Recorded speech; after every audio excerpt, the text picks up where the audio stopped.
Yang dirahmati Allah Subhanahu wa taala, ibu-ibu jamaah pengajian Majelis Ta'lim Muhajirin, wabil khusus ukhtina kiram Ketua Majelis Ta'lim Muhajirin dan Ibu RW yang senantiasa selalu hadir bersama kita. Tentu saja seperti biasa, sebelum kita memulai ta'lim, sebaiknya kita memanjatkan puji syukur kehadirat Allah Subhanahu wa taala atas berbagai karunia dan nikmat yang telah dilimpahkan kepada kita sekalian. Di antara nikmat yang besar yang telah Allah karuniakan, seperti diterangkan dalam sebuah hadis, kata Rasulullah, man salaka tariqan yaltamisu fi ilman sahalallahu tariqan ilal jannah. Barang siapa yang berpayah-payah, bersusah-susah atau bersungguh-sungguh untuk mencari jalan, mencari cara untuk mendapatkan ilmu, maka Allah juga bersungguh-sungguh serius untuk menunjukkan jalan menuju surga. Jadi Allah yang memang bersungguh-sungguh, Allah yang serius. Kita kadang-kadang ngaji gak serius ya, tapi Allah serius memberikan jalan, menuntun kita agar kita dapat jannah tuh. Kan itu tujuan hidup kita sebenarnya, Bu. Tujuan hidup kita dunia dan akhirat itu cuma satu, ya, mendapatkan surga itu saja, enggak ada yang lain. Ya. Di dunia boleh orang sukses, ya, karir, melimpah harta segala macam itu, ya, sehat, tapi itu bukan tujuan utama. Tujuan utamanya adalah akhirat. Di akhirat bukan ada tempat yang baik dan tempat yang buruk. Kita ingin tempat yang baik, apa? Al-Jannah. Oleh karena itu, siapa yang kira-kira dapat Al-Jannah itu? Mereka yang senantiasa sungguh-sungguh mencari ilmu. Siapa diantaranya? Kita, ibu-ibu semua nih, orang yang sungguh-sungguh untuk mencari, mendapatkan ilmu. Kalau nggak sungguh nggak mungkin. Hari Sabtu gini kan orangnya cari hiburan, ya. Orang di Bandung nih Sabtu sore sampai malam tuh kulineran, ya. Banyak tempat-tempat apa makanan yang bagus-bagus, yang baru-baru, yang viral-viral. Mesti orang kesana. Ya. Tapi ibu enggak, ibu sengaja datang ke masjid dingin-dingin begini coba. Ya. Datang ke masjid, orang kan bisa kelaunan dingin gini. Ya. Tapi datang ke masjid, apa maknanya? Berarti ibu sungguh-sungguh untuk mendapatkan ilmu. Sekalipun mungkin ilmunya sudah pernah ibu dapatkan, ya. Ibu udah ngaji kemana-mana, pasti ilmunya yang saya sampaikan cuma ilmu biasa-biasa, ilmu ustadz kampung katanya, ya, yang biasa-biasa aja. Ibu sudah dapatkan, tapi ibu tetap datang, ya. Datang, ya, untuk mendengarkan Al-Quran dan hadis, dan itu rezeki. Sekalipun kita sudah pernah mendapatkan, kita dapat ayat Quran, tafsirnya dan hadis yang dibacakannya, itu Rasul bilang itu rezeki yang tidak semua orang mendapatkan, gitu ya. Ibu punya prioritas kesempatan untuk mendapatkan rezeki itu. Itu yang patut kita syukuri pada Allah Subhanahu wa taala. Salat serta salam semoga juga tercurah dan terlimpah kepada junjungan Nabi besar Muhammad SAW, keluarganya, para sahabatnya, dan semoga juga tercurah kepada kita sekalian selaku pengikutnya yang tetap setia, menteladani sikap dan perilaku beliau, serta menjadikan Al-Quran dan As-Sunnah sebagai rujukan kehidupan kita di dunia dan di akhirat. Ibu rahmatullah subhanahu wa ta'ala. Saya akan membacakan hadis dari Abu Hurairah. Ya. Tema kita petang ini apa? Tentang sholat malam, Bu ya. Sholat malam. Kata Rasulullah SAW dalam sebuah hadis yang disampaikan oleh Abu Hurairah, yaqidu syaitanu ala qafiyati raqsahu ahadikum fa idza huwa nama salasa uqdah. Kata Rasulullah SAW, orang yang tidur lelap itu ya, baik siang, malam, pagi, pokoknya sembarang waktu, setiap kali kita tidur nyenyak dia, Rasul bilang itu setan telah mengikat ubun-ubunnya, kepalanya tuh dengan 3 ikatan. Paham ya? Kata Nabi nih, kalau kita tidur lelap, tidur nyenyak, syaitan sesungguhnya telah mengikat ubun-ubun kita, kepala kita nih, dengan 3 ikatan.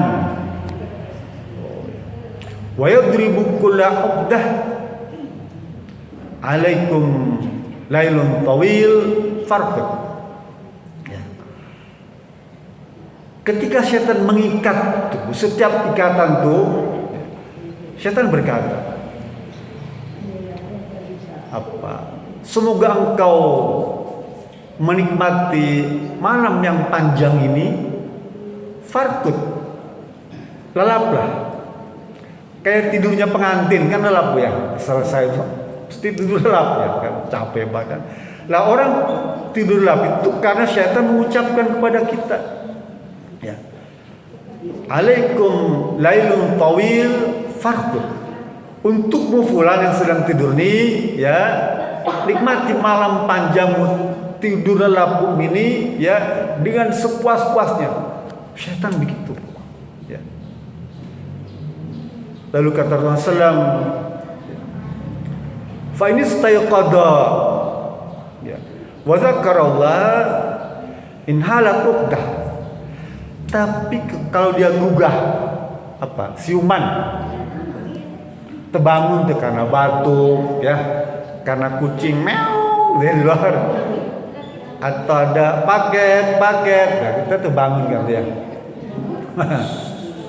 Atau ibu punya anak teriak tuh, mama, gitu ya. Atau punya cucu nangis tuh, kita terbangun kan, terbangun. Lah, kalau kita terbangun itu berzikir kepada Allah, kan disunahkan tuh. Dalam hadis lain, Bu ya. Itu kalau kita terbangun siuman, ibu ucapkan kata la ilaha illallah wahdahu la syarikalah lahul mulku walul hamdu yuhyi wa yumiit ya wa ala kulli syai'in qadir. Itu ya. Teruskan subhanallah alhamdulillah wa la ilaha illallah akbar wa la haula wa la quwata illa billah. Tambah satu bait lagi, rabbighfirli warhamni wajburni warfa'ni warzuqni wahdini wa'afini. Dan itu doa mustajabah. Sekalipun ibu tambah lagi satu bait lagi, misalnya, ya Allah tolong kau kucurkan karunia keturunan yang saleh untuk anak saya, karuniakan karir yang bagus untuk anak cucu saya. Tambahan yang ketiga, keempatnya tuh, maka itu Rasul bilang ustujibal, pasti Allah kabulkan. Ibu nggak perlu berbangun, nggak perlu berwudu, nggak perlu miring ke kanan ke kiri, nggak perlu duduk, nggak. Ya. Siuman baca itu, ya, maka doa itu terus bilang mustajab. Ini amalan yang perlu ibu biasakan. Kalau nggak ada biasakan, nggak akan bisa, Bu. Nggak akan bisa. Mungkin untuk bisa membantu, ya, boleh di dinding tempat tidur itu ibu tulis tuh kalimat tadi itu ya.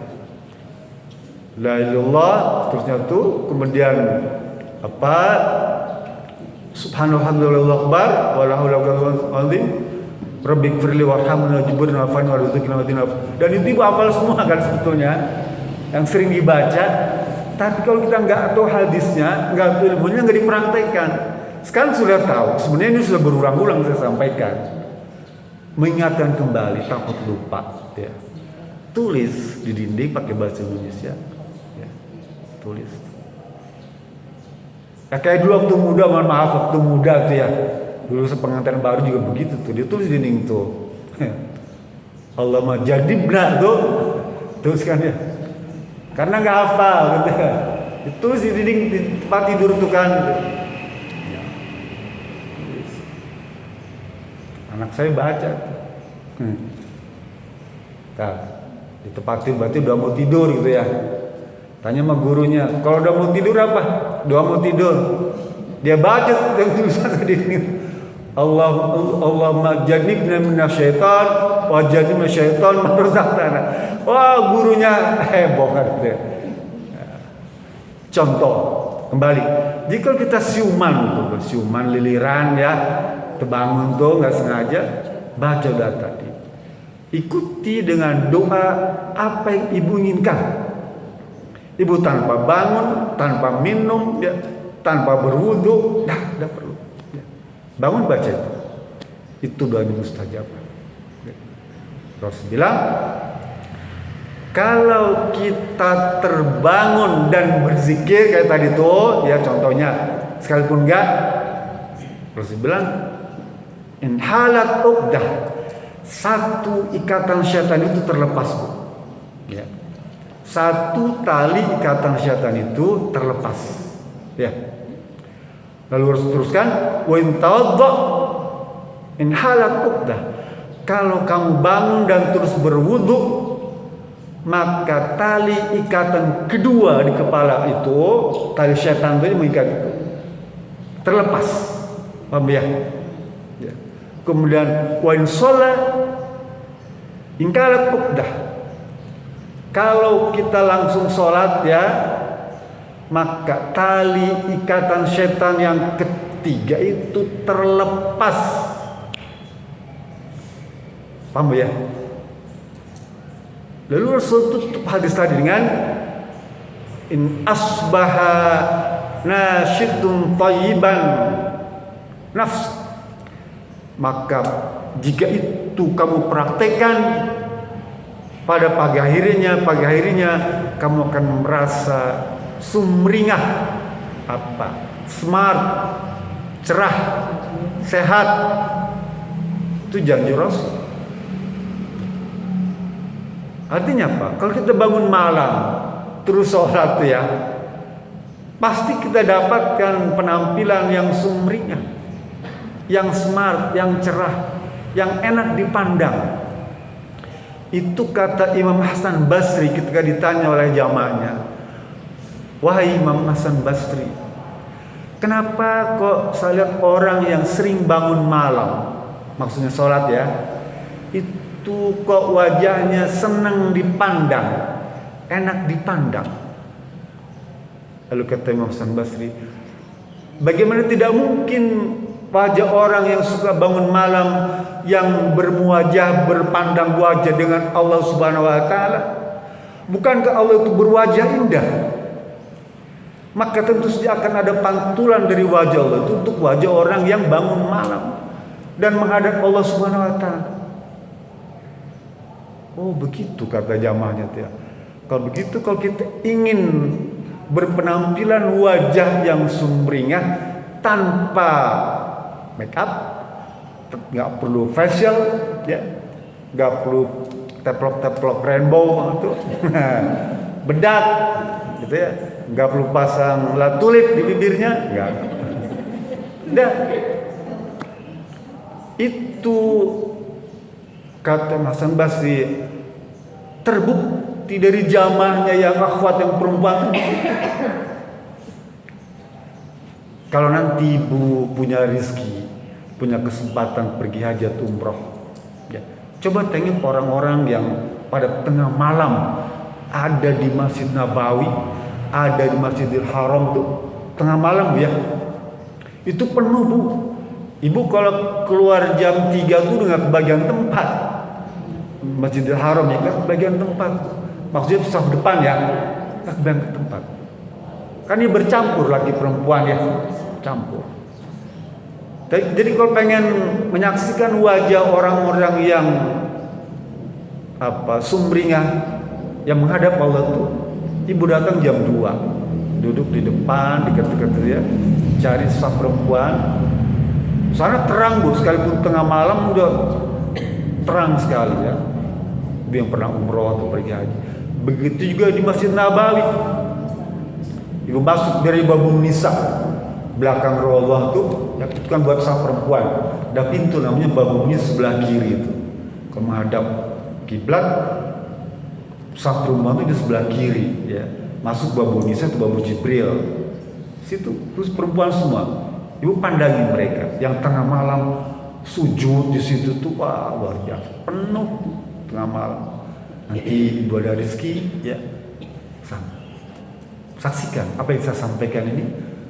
Mereka tengah itu nggak mungkin pasang bedak, nggak mungkin ya. Paling berwudu selesai udah pergi. Apakah itu wanita Indonesia? Mohon maaf, apalagi wanita-wanita Arab ya, yang memang secara penampilan dasarnya udah cantik dia kan, dasarnya dia dibasuh dengan air wudu, dibasuh dengan sujud, wah udah. Nah, itu. Jadi kalau kita misalnya bisa melaksanakan bangun malam sholat itu luar biasa. Dan ini harus dibiasakan. Kata Allah Subhanahu wa taala dalam surat As-Sajdah surat 32 ayat 16. Tatajafa junubuhum anil madaji yad'una rabbahum khaufan wa tama'an. Tajaf itu menghindar. Junubuhum itu lambung, perut, badannya maksudnya. Badannya menghindari madaji, tempat tidur. Dia menghindari tempat tidur tuh, badannya tuh ya. Pada tengah malam maksudnya ya. Yad'una rabbahum, berdoa pada Allah. Yang itu juga berarti kan sholat atau baca Quran. Yad'una rabbahum khaufan, dengan penuh rasa takut, wa tama'an, dan harap. Khaufan wa tama'an. Jadi dua ini penting. Kalau kita beribadah pada Allah, kita takut akan hukuman Allah dan berharap akan karunia Allah. Itu dia. Khaufan, takut, wa tama'an, berharap atau roja ya. Khaufan, takut akan hukuman Allah, dan wa tama'an, berharap akan karunia Allah, pahala gangan dan surga yang memang kita inginkan tuh. Ya. Coba Allah turunkan dalam surat As-Sajdah supaya kita menghadap Allah sujud, gitu ya. Bangun malam. Dulu Nabi Muhammad pada awal-awal sebelum sholat wajib diturunkan, sebelum peristiwa Isra dan Mi'raj, kan sholat 5 waktu itu diturunkan setelah Isra Mi'raj ya, paham nggak? Waktu Isra Mi'raj Nabi kan diangkat ke Sidratul Muntaha itu ya, lalu diperintahkan sholat kan oleh Allah tuh. Jadi sholat wajib itu turun setelah peristiwa Isra dan Mi'raj. Apakah sebelum sholat wajib itu ada sholat? Ada, namanya sholat malam. 1 tahun ya sebelum sholat wajib itu diwajibkan, maka Rasul mempraktekkan sholat malam itu. Sampai kemudian Rasul itu diingatkan dengan surat Al-Muzammil, surat 72 atau 73 ya. Kita baca ayat 1 sampai 6 itu. Surat ini perintah sholat malam sebelum sholat wajib. Ya. Sebelum sholat wajib ada sholat malam. Nah, perintahnya di surat Al-Muzammil itu 1-6 ketemu semua. Yuk kita baca. Bismillahirrahmanirrahim. Ya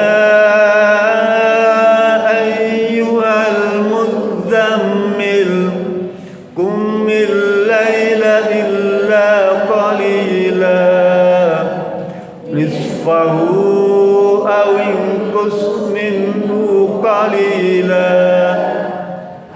aw zid alayhi wa rattilil qur'ana tartila inna sanulqi alayka qawlan thaqila. Nabi Muhammad diingetin tuh, dia berselimut terus. Kan kalau di Arab relatif panas, dulu belum ada AC. Ya. Tapi orang tuh berselimut tidurnya tuh. Sampai Allah ingatkan, ya ayyuhal muzammil, wahai orang yang berselimut, qumil laila, bangun. Nabi Muhammad dibangunkan oleh Allah Subhanahu wa taala, oleh malaikat. Ya. Kita nggak ada yang bangunin kan? Ya. Paling-paling kalau ingat pakai HP, mungkin kita terbangun tuh ya. Mestinya sih di usia tua begini Bu ya, rata-rata udah atas 50 kan, ya. Nggak ada yang bawah 50, 40 ada? Nggak ada. Berarti udah lansia semua kan ya? Udah lansia semua, harusnya dia sudah ada bioritem, apa namanya bioritem? Jam biologi. Kalau dia sudah terbiasa bangun jam 3, apapun nggak bisa dirubah kecuali buat tidur ya. Dia udah jam biologi namanya, bioritmik. Sekalipun tanpa HP, tanpa ngebangun, dia terbangun sendiri Bu. Ya. Karena udah di atas lansia. Kan kita bangun malam kan bukan praktik sarang kan, udah dari muda mungkin ya. Dia sudah terbiasa bangun malam gitu. Jadi tanpa dibangunkan dia bangun sendiri, gitu ya. Nah, dulu Nabi itu dibangunkan oleh Allah Subhanahu wa taala. Ya Muhammad, qumil laila, bangun malam. Bisa separuh malam Bu, jam 12 malam. Bisa sepertiga malam, mungkin jam 10, jam 11. Bisa 2/3 malam, jam 3 pagi, jam 3 subuh. Bangun. Apa ini kerjakan? Tadi tuh ya. Pertama baca zikir tuh ya. Dan berwudu, sholat ya. Sholat 2 rakaat cukup. Bahkan Imam Syafi'i semampunya. Bilal bin Rabah itu gak ada ujungnya dia. Gak ada hitungannya. Semampunya. Imam Maliki memberikan batasan 12 rakaat. Ada yang 8 tambah 3 witir jadi 11. Dan 12 tambah witir 3, 15. Utsman bin Affan, Umar bin Khattab, dia 20 plus 3 kalau witirnya ya 23. Bilal bin Rabah nggak ada batas dah. Bahkan Utsman bin Affan tarawih itu 36 rakaat. Kita 8 aja udah megap-megap gitu ya. Menafat 36 gitu ya. Plus 3 hampir 40 berarti kan 39. Oh, jadi kalau kita taruh di 8 itu belum seberapa. Yaitu cukuplah untuk ukuran kita ya, ukuran kita cukuplah ya. Masih kita segitu. Tapi kalau mau sholat sepanjang malam boleh. Coba Siti Aisyah tubuh. Waktu dia mau tidur Rasul sholat ya, malam nih Bu ya. Terbangun tadi Rasul masih sholat, menjelang subuh masih sholat tuh. Lalu kemudian Siti Aisyah bilang, ya Rasulullah ya.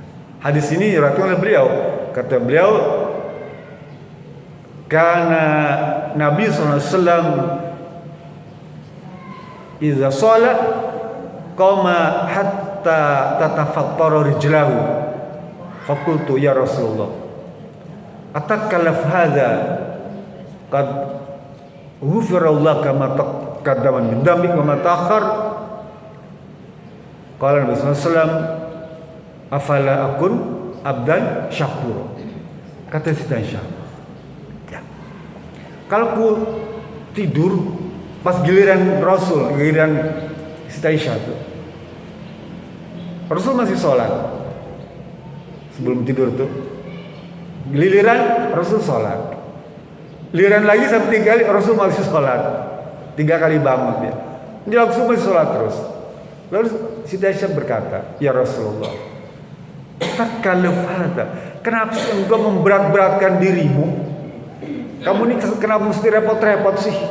Kamu kenapa mesti capek-capek, berpayah-payah? Bukankah kamu sudah diampuni dosa kamu dulu? Sekarang yang akan datang, ya. Udah gak punya dosa, udah dijaga, dimaksum. Kenapa mesti repot-repot? Kenapa mesti berpayah-payah? Ya? Sampai segitunya, sampai kaki kamu tuh bengkak-bengkak. Ya. Hatta tatafattara rijlahu, sampai kakinya betisnya bengkak-bengkak, Bu. Lah orang berdiri itu kan bengkak kakinya, Bu. Coba aja Ibu pergi misalnya naik kereta ke Surabaya atau naik bus ke Lampung, ya. Duduk aja kakinya ngegantung tuh bengkak, Bu. Ya, bengkak dia, ya. Bukan karena penyakit ginjal, memang begitu, darahnya yang bergerak kan, nggak berdiri. Naik kereta masih mending, masih bisa jalan-jalan kan. Naik bus kan susah. Gitu.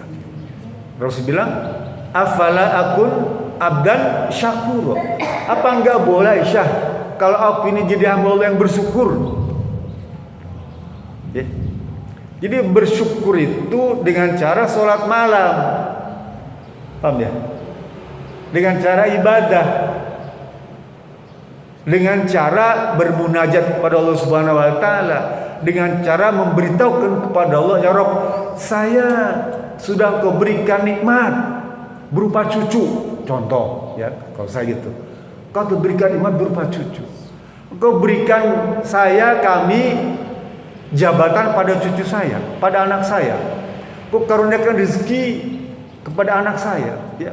Kau berikan rezeki warisan kepada suami saya, pada istri saya. Itu semua nikmat yang perlu kita syukur.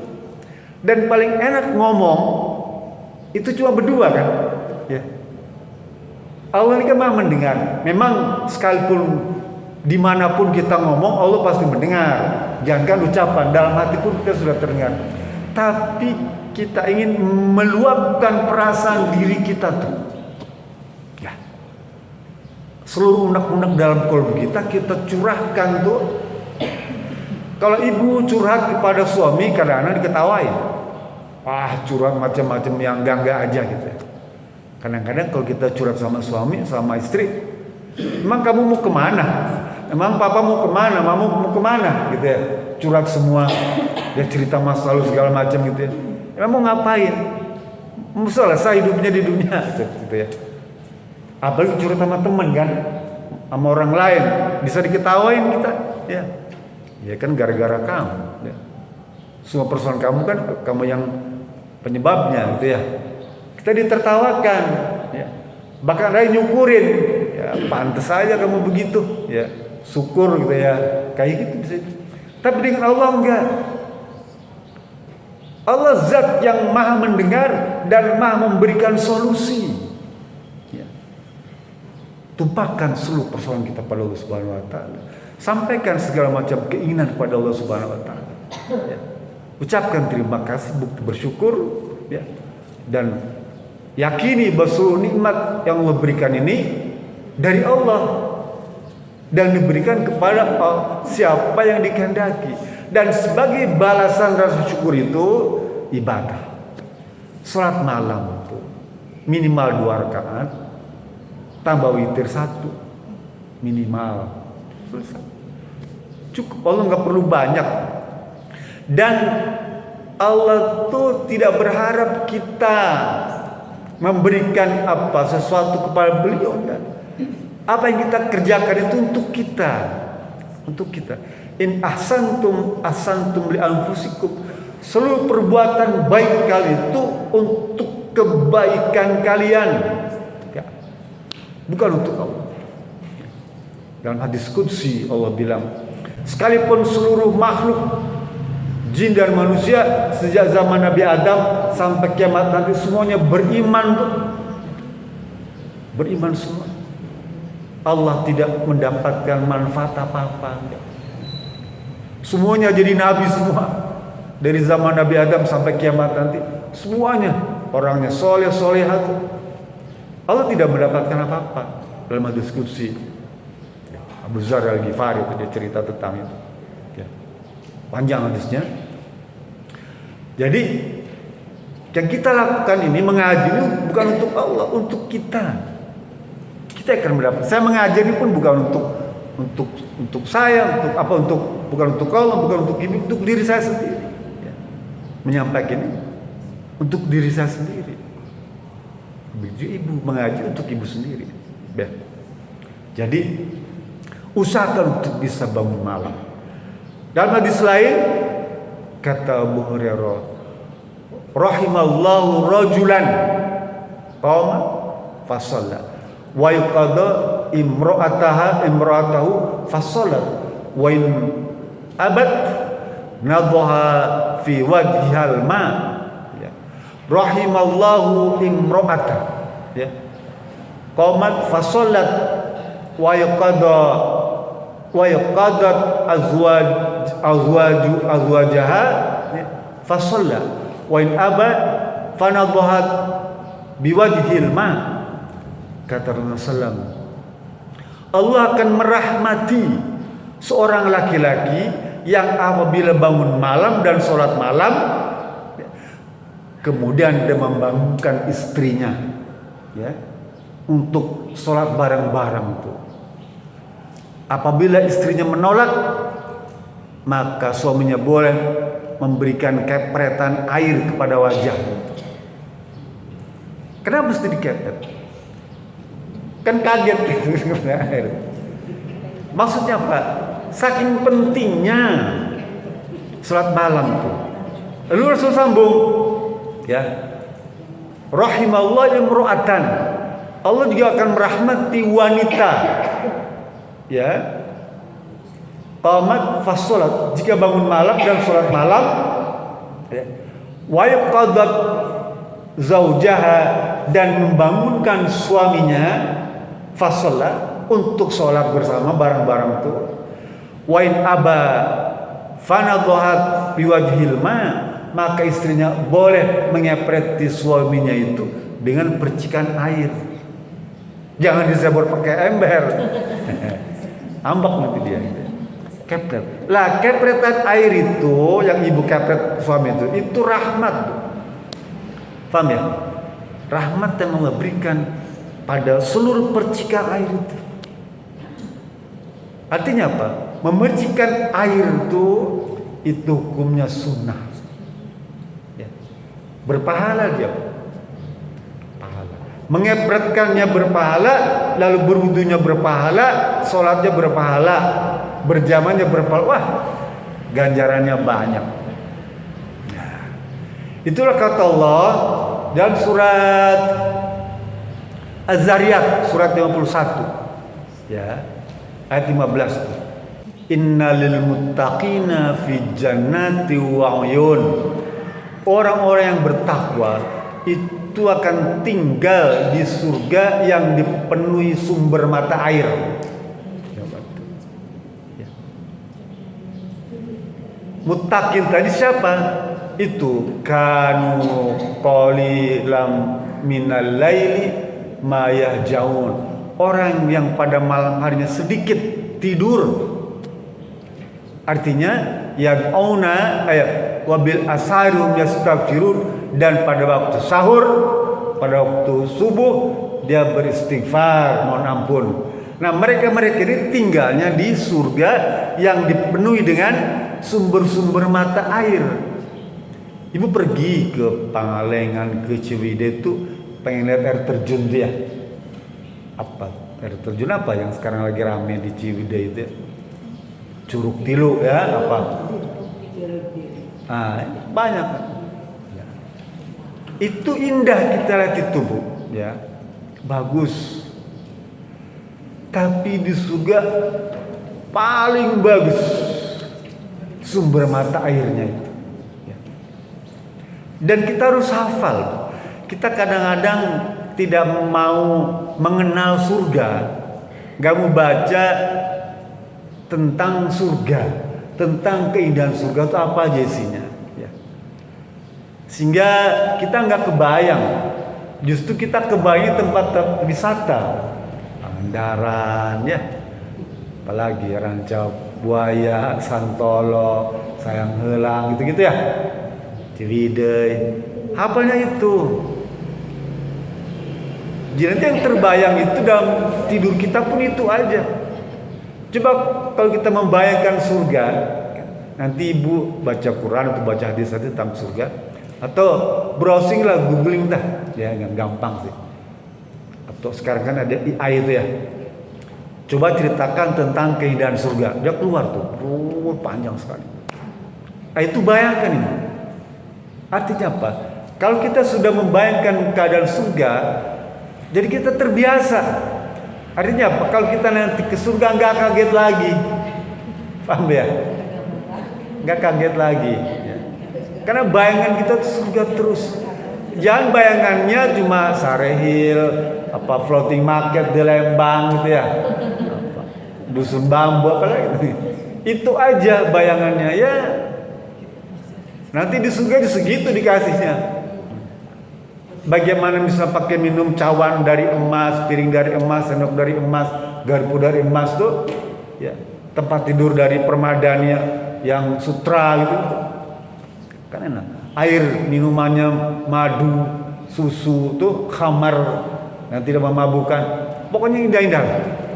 Ya. Ibu juga jadi kepala ketua bidadari, ya, yang menemani suami, gitu. Jangan dibayangkan sekarang wajah saya udah keriput udah 60, enggak. Nanti budi surga tuh berubah jadi 30 tahun. Muda. Kenceng lagi tuh. Enggak perlu disuntik botok. Enggak perlu, ya. Dia kenceng sendiri. Dia punya bokong besar sendiri. Gitu. Lah kalau ibu ngebayangkan gitu, enak juga di surga ini. Jadi kita semangat nih. Kayak ibu ngebayangkan Masjid Nabawi indah tuh kan, indah. Dia punya tiang Ustuana tuh nanti di bawah itu ada tiang-tiang itu ada sejarahnya. Ya. Jadi kalau ibu ke Masjid Nabawi ke Madinah, inget itu tiang tuh ada berapa masjidnya. Dia sejarah masing-masing. Ada tiang Bulu Baba, ada tiang Aisyah, ada tiang Siti Ali itu macam-macam. Kalau ke sana sekali mungkin belum hafal, kalau gitu masih banyak belum dilihat, ada rezeki berangkat lagi umrah, perhatikan lagi, oh pintunya ada, kalau Masjidil Haram pintunya ada berapa tuh, ada 7 atau berapa ya, 7. Oh, kalau Masjid Nabawi pintunya banyak gitu ya, oh di ujung sana Babul Salam, ininya Babul Baki gitu ya, depan Raudhah tuh depan makam Nabi tuh, ibu hafal tuh. Mungkin sekali belum hafal. Nanti yang kedua datang lagi, oh ke Gua Hiro, ke Pasar Apung, mana lagi boleh. Tapi saran saya yang baik tuh yang ada dalam sejarah Nabi tuh. Oh dulu di sini nih ada Ashabus Suffa, di tempat perempuan tuh Bu, Babu Nisa itu di Masjid Nabawi itu. Ada panggung 1,5 meter tingginya ya. Panggung tuh. Di belakang Raudhah persis. Dulu itu tuh tempatnya Ahlus Suffa, sahabat Nabi yang miskin-miskin tuh dulu tinggalnya di situ. Di tempat perempuan, Bu. Tempat perempuan itu ada panggung, ya, panggung. Dikasih apa? Tali tuh, tali merah tuh ya. Tali merah kayak gini-gini yang orang nggak boleh masuk ya. Tapi sholat boleh, laki-laki ya. Laki boleh sholat di situ. Itu ini tempat apa? Ashabus Suffa, sahabat Nabi itu. Lah kalau kita setiap kali ke sana ingetin ini, oh ada ini, inget ini ada ini. Saya dulu apa? Kalau ke Masjidil Haram tuh ingat Ka'bah tuh ya, itu kan untuk megang Hajar Aswad tuh susah Bu ya. susah. Dia harus perlu upaya keras lah ya, perlu pressure, tekanan yang kuat untuk bisa dorong orang tuh ya. Kalau nggak bisa. Rizki yang menentukan kita dapat megang apalagi nyium gitu ya. Saya kebetulan berhasil ya. Tapi untuk ajak ke street saudara-saudara itu nggak bisa kan, romo keluarga saja. Nggak bisa nyentuh aja Rasul itu. Terpaksa cuma seret mereka ke Jir Ismail kan. Ismail tuh masuk sholat di situ. Sholatnya pun nggak ruku sujud seperti biasa. Ruku nyambil berdiri, sujud nyambil berdiri. Oh dempet, gimana mau sholat? Ya mau sholat ruku sujud. Nah, musim haji kan padat sekali. Sebelum lu pegang aja nih rukun Syami nih, ada rukun Yamani sebelah utara tuh namanya rukun Syam. Ya, Syam. Pegang aja nih. Pokoknya kamu megang Ka'bah. Yang penting megang Ka'bah udah pegang. Usap gitu ya. Boleh kamu cium.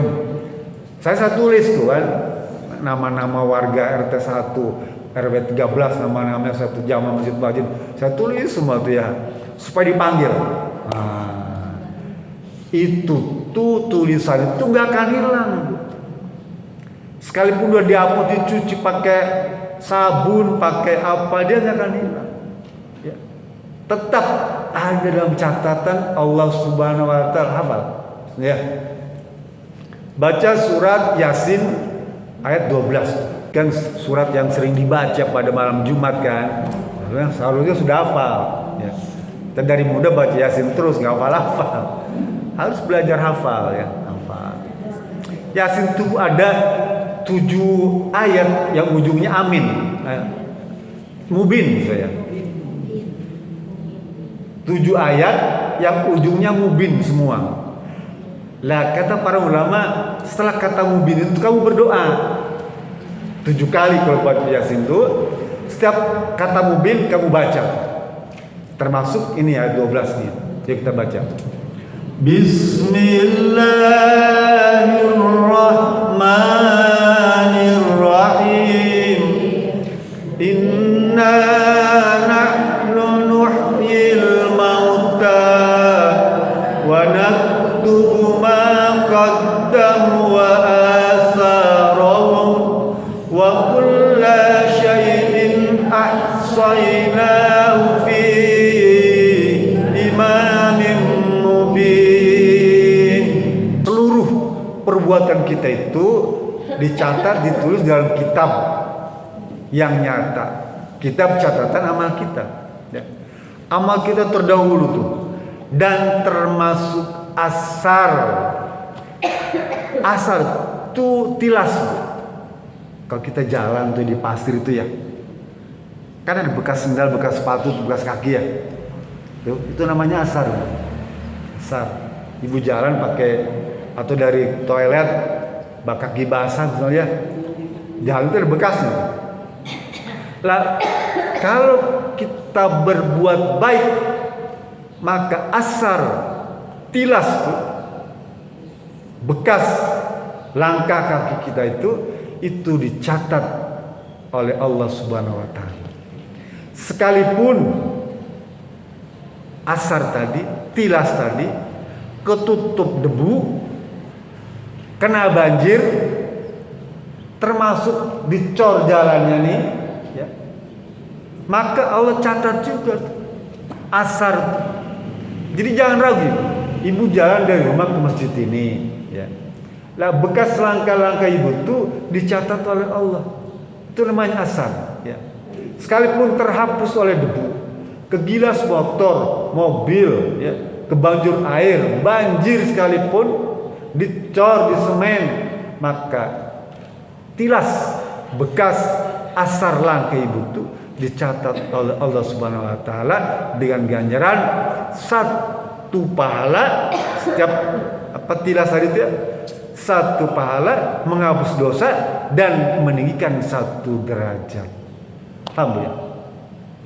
Ibu jangan takut, langkah ibu itu dari rumah ke masjid itu, pengaji ini semuanya telah dicatat asarnya, bekas sepatu ya, bekas sandal tuh, bekas roda motor, termasuk saya nulis di sana pun bekas itu masih ada.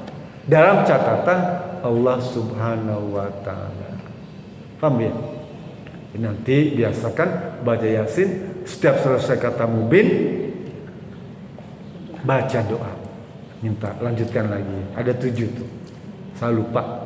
12, kemudian 9, 7 atau 19, 24, 57, 69 ya. Ada. Nanti cek aja. Ya. Setelah habis kata mubin, maka tambahkan doa. Ya, biasakan itu. Kan itu salah satu keistimewaan surat Yasin. Dan itu sudah dipraktekkan oleh banyak jutaan umat Islam ya, yang ingin membuktikan fadilah surat Yasin tadi. Jadi tidak semata-mata baca malam Jumat. Kenapa mesti malam Jumat sih? Perintahnya sih setiap malam, Bu. Setiap hari perintahnya mah ya. Baca Yasin itu perintahnya setiap malam ya. Cuma kan kita nggak sanggup ya. Paham ya? Kita nggak sanggup baca Yasin setiap hari, setiap malam. Cuma bisa malam Jumat. Itu juga bagus lah. Ya. Segitu udah bagus dia mau baca Quran sekalipun malam Jumat. Kalau sempat baca lagi surat Al-Kahfi. Gak bisa semua. Boleh 10 pertama, 10 terakhir. Al-Kahfi itu ya. Ada fadilahnya. 10 pertama itu 10 ayat pertama ya. Al-Kahfi. Nah itu malam Jumat dia khusus tuh ya. Perintah khusus malam Jumat. Tapi kalau Yasin sepanjang malam kalau bisa ya baca semua. Nah itu yang Rasul inginkan ya. Baca surat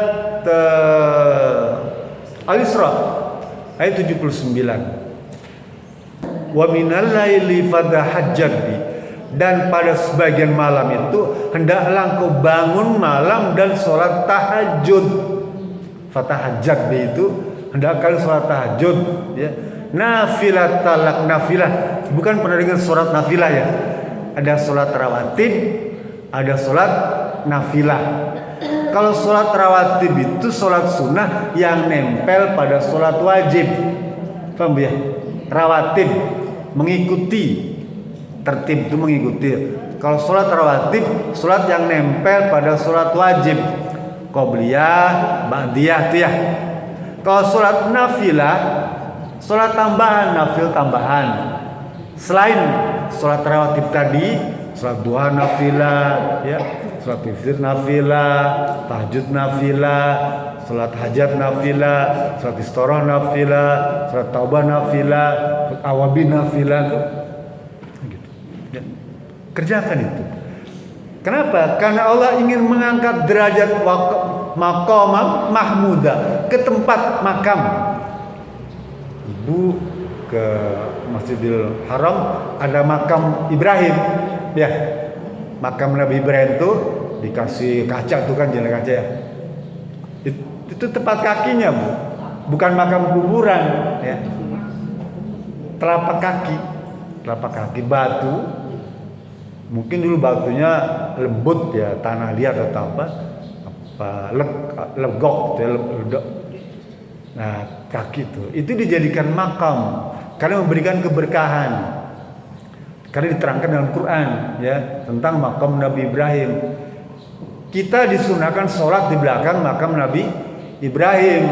Setelah tawaf tuh ya, tawaf selesai 7 putaran. Kita disunahkan sholat 2 rakaat di belakang makam Nabi Ibrahim. Bukan menyembah makam itu. Dan tidak harus persis di belakang makam. Sekalipun jauh di sana tuh ya. Selama di belakang makam boleh. Tidak harus belakang makam Nabi Ibrahim. Jauh sana. Itu sunnah ya. Nanti Ibu ke sana itu makam. Lah tempat makam itu tempat. Ini orang yang sholat tahajud akan tempatkan makam yang tertinggi, makam mahmuda, makam yang terpuji. Oh, enak kan ya? Kata Nabi Muhammad SAW, hadis beliau juga panjang. Kata beliau, "Alaikum biqiyamil lail." Hei, sahabat, hendaklah kan bangun malam ya. Alaikum, hendaklah kalian ya. Biqiyamil laili, bangun malam. fa innahu da'bus salihina qablakum. Karena bangun malam itu, salat malam itu merupakan kebiasaan ya orang-orang soleh terdahulu, orang-orang baik terdahulu, para nabi terdahulu, para rasul terdahulu. Mereka terbiasa dengan bangun malam, salat malam. Da'bus salihina qablakum. Kebiasaan, tradisi, akhlak orang-orang soleh terdahulu. Tuh. Qurbatan li rabbikum, dan itu juga cara untuk mendekatkan dirimu pada Tuhanmu, pada Allah Subhanahu wa taala. Jadi salat tahajud ini cara yang diajarkan Rasul agar kita dekat dengan Allah. Nah, kalau kita datang ke pasar salat bisa husu nggak, Bu? Biasa. Salat di mall ramai itu kan, ada komedi putar, ada apa lagi tuh, jet coaster kan, duduk gitu. Gak mungkin bisa sholat khusyuk, bisa tenang, ya gak bisa. Tapi kalau berdua tahajud pada malam hari itu, berdua ibu di kamar yang sepi gitu, ya, anak-anak tidur semua, ibu munajat pada Allah, khusyuk, enak tumpahkan gitu ya. Qurbatan li rabbikum itu cara untuk mendekatkan diri pada Allah, Rasul bilang, ya. Kemudian wa mukaffiratun lisayati, dan tahajud itu otomatis menghapuskan seluruh dosa kalian. Paham ya? Termasuk dosa besar kalau kita malam itu bertobat, maka hapus semua. Dosa kecil otomatis tuh. Kan kita banyak dosa yang lupa, ya. Yang sengaja nggak sengaja, yang lupa, yang tercatat nggak tercatat. Jangankan dosa perbuatan, utang aja banyak yang nggak kecatat, ya. Ada kerudung yang belum lunas sampai 10 tahun nggak lunas. Punya utang kerudung, mohon maaf nih. Sekarang cerita tukang kerudung, si betulan sampai airnya can mayar, gara-gara dianjuk, ya bayar panen sekali bayar seperti lo. Untung jualan 2 kali lipat untungnya, Bu. Ya. Ini bayar sekali aja udah pulang modal, Bu. Mohon maaf ya. Istri saya orang Tasik, Bu. Itu yang kredit. Kredit, jual tikar tuh ya. Jual panci tuh, beli 10.000, jual 50.000. Kalau udah bayar 10.000 udah lunas, udah pulang modal kan. Dia nggak bayar, ya sampai meninggal nggak bayar. Sama kerudung nggak habis juga sama tuh. Mohon maaf ya. Bukan di sini tapi di sana, di Cigondewa. Lah jadi apa? Mukaffiratun lisayati. Allah hapuskan semua dosa kita tuh, yang nggak sengaja tuh. Dan yang keempat terus bilang wa muntaun lil ismi, dan Allah cegah perbuatan buruk kita tuh. Mohon maaf nih, ketika ada kredit kur tuh bank tuh ya, kan orang ramai pengen semua tuh ya pinjem uang di bank tuh ya. Ada hasrat tuh, pengen pinjem uang di bank dengan bunga tinggi, atau bank emok, ada rentan tuh ya bagi-bagi duit, siapa pinjem uang nih, atau pinjol, mohon maaf ya, oh gampang mudah dibilang cuma foto KTP doang, di share langsung ke nomor rekening cair, Bu. Bener, Bu, tapi jangan praktikin ya. Bagi agama Islam ya, bank itu bunganya itu dianggap riba ya. Ini paham ya, sebagian umat Islam yang memahami bunga bank itu sebagai riba. Paham ya? Ini pembahasannya panjang sih. Ada sebagian umat Islam yang memahami bunga bank itu sebagai riba, dan riba itu haram. Paham ya? Ada sebagian Islam yang memahami bunga bank itu bukan riba, ya, sehingga tidak haram. Paham? Ini jangan sampai nanti salah ini. Ada umat Islam yang memahami bunga bank itu sebagai riba. Kalau riba maka dia haram. Ini paham ya. Jadi semua bunga bank dianggap riba, dan riba pasti haram ya. Tapi ada sebagian Muslim yang menganggap bunga bank itu bukan riba, jadi tidak haram. Ya, pembahasannya panjang. Dulu pernah saya menyampaikan materi tentang ini. Ya.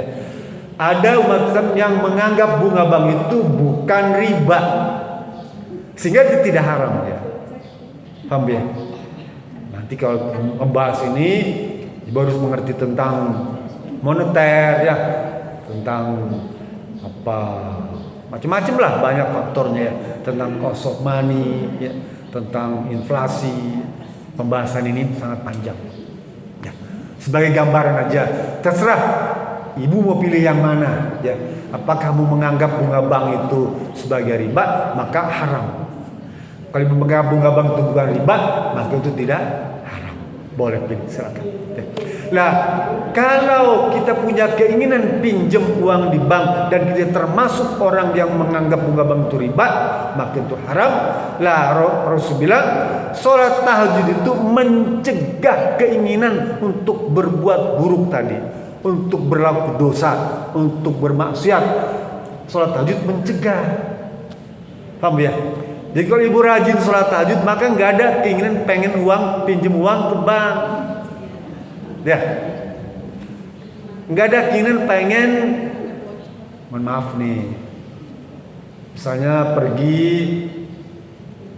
clubbing, nah nggak ada keinginan, ada voucher nih gratis nih, ya, ke klub, ya, klub khusus wanita. Karena ibu sholat tahajud tiap malam, maka nggak ada keinginan, Allah cegah tuh, pengen untuk berbuat maksiat itu Allah cegah. Paham ya? Jadi tahajud itu 4. 1, dia adab akhlak orang soleh terdahulu. 2, cara mendekatkan diri kepada Allah. Ya. 3, menghapuskan dosa. 4, mencegah kemungkaran, mencegah kemaksiatan, mencegah keburukan. Jadi kalau sudah sholat tahajud, nggak perlu banyak-banyak, 2 rakaat aja ibu cukup. Ya, rakaat bagus, lebih banyak lebih bagus ya. Nah, gitu ya. Tambah witir 1. Baca Quran, warattil Qur'ana tartila, surat Al-Muzammil tadi. Baca Quran nggak perlu cepet-cepet, santai aja, ya. Santai aja dan tartil. Jangan dalam hati, ucapkan, keluarkan suaranya sedikit, terdengar untuk sendiri. Bismillahirrahmanirrahim. Abasa wa tawalla an ja'ahul a'ma wa ma yudrika la'allahu yazakka. Terdengar sendiri. Karena kan nanti tetangga nggak enak. Oh, tetangga ini kadang-kadang kan dengar tengah malam air ngocor aja, nah, dibilang, ih mandi basah terus. Gitu ya. Mandi basah, orang berwudu mandi basah. Suara keran air kencang kan terdengar ya. Kita baca pun juga begitu. Tapi jangan senyap dalam hati, jangan. Sekalipun perempuan nggak apa-apa, kan di kamar sendiri. Terdengar sendiri kan, baca sehingga nanti makhraj hurufnya terdengar bagus. Kan hitung-hitung latihan. Kan Pak Misbah sudah ngajarin minimal 13 surat dari Al-Hakumut Takasur ya. Harus hafal sampai Anas tuh. Itu modal kalau ibu sholat 13 rakaat kan itu ya. Termasuk isya, isyanya 2 tambah 11 kan 13 ya. Di sholat isyanya baca Al-Hakumut dan wal asr. Ya. Seterusnya tuh 1 surat, 1 rakaat, 1 surat, 1 surat. Pas Anas tuh. Ya. Biasa kan? Dan itu jadi modal menghadap Allah Subhanahu wa taala dalam kubur, Bu. 13 surat yang ibu hafal tuh jadi lampion lampu LED tuh. Kita pasang lampu 1 aja udah terang ya.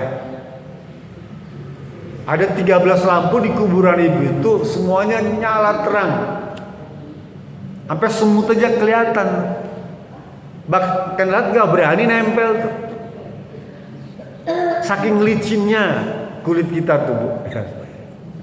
Kan kalau kita pakai bedak bagus tuh ya, nyamuk aja nggak bisa nempel. Lalat tuh terpeleset kan. Jadi saya berpesan kepada diri saya dan kita semua, coba kita praktekkan sholat malam ini dan niatkan.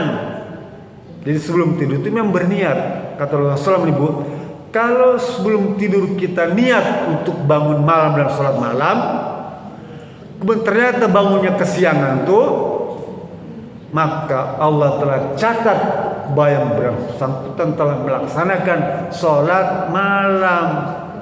Paham, Bu? Ibu sebelum tidur niat nih.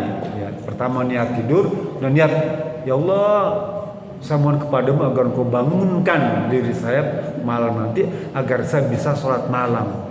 Ya. Tiba-tiba keterusan sampai subuh, azan berubah, astagfirullah, udah azan. Padahal sudah niat ya, mau sholat malam, mau tahajud, ada permintaan khusus, ada sertifikasi yang belum cair, meminta pada Allah supaya dicairkan tuh sertifikasi itu. Ya, minta pada Allah. Bangun malam, tiba-tiba ketiduran.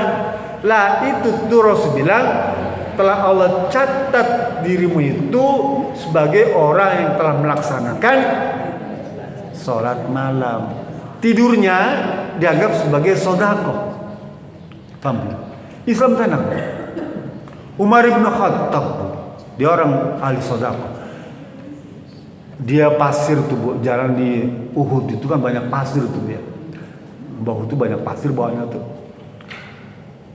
Dia berpikir, Bu, kalau sekiranya butiran pasir ini beras, gandum, mau saya sedekahkan semua. Maksudnya kalau saya punya beras, gandum sebanyak butiran pasir ini, mau saya sedekahkan. Apa yang terjadi, Bu? Ada berita, wahai Umar, telah aku terima sedekahmu. Paham? Ya. Cuma niat aja Allah terima. Niat baik. Kenapa kita tidak berusaha untuk selalu berniat baik? Niatkan selalu dengan niat baik. Ya. Mudah-mudahan kita semua, ada kelompok kita selalu ingin punya niat baik, termasuk niat untuk sholat malam. Itu saja yang bisa saya sampaikan. Dikurang mohon maaf. Mari kita sama tutup dengan doa.